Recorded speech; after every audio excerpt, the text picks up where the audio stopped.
Nakita ni DepEd Secretary Sani Angara ang sitwasyon sa mga eskwelahan sa Mandaue, ilabi na sa kakuwangan sa mga classrooms. Atul kini sa iyang pagbisita sa maong syudad karong adlaw.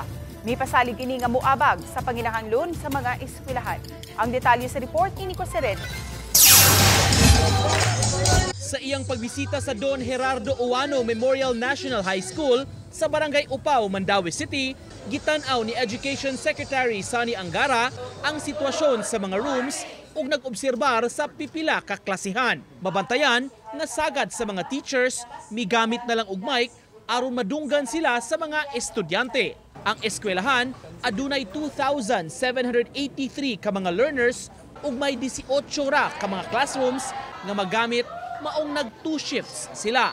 Kung ratio ang hisgutan, may moabot sa 1 teacher is to 83 students. As you know, we inherited this problem with over 160,000 classrooms. So, kaya nga tinutulak natin yung hindi lang DPWH ang gagawa ng classroom, kundi pati local governments, pati private organizations. Pinaagi sa video, gipakita sab ngadto sa opisyal ang sitwasyon sa laing congested nga eskwelahan sa Mandaue, ang Paknaan National High School. Dunay 2,531 ka mga estudyante, apan 16 ra ka mga rooms, maong nagtulo ka shifting ang eskwelahan, morning, afternoon ug night shift. Giplano ang katukuran sa mid-rise 12-story school building nga dunay 42 ka mga classrooms. Misaad si Angara nga mapundohan kini. Dugay na ni nga pending nato nga gipangayo niya and di pay kaayo ta kay siya gyud no coming from his mouth nga ni approve na siya nga matagaan ta og funding niya puhon ani.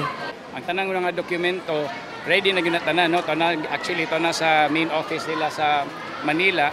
So, sa to ang partner, andam na ta, ang approval na lang sa national atong gihuwat. Gawa sa pag-inspeksyon sa classrooms, nakig-dialogue usab si Angara sa mga teachers para matubag ang ilang mga concerns ug pangutana.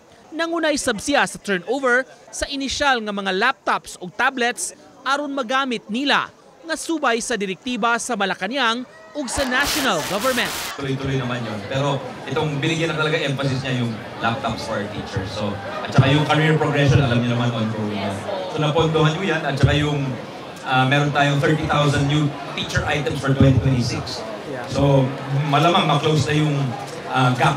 Uban ni Godfrey Relien, Nico Sereno, Balitang Bisdak.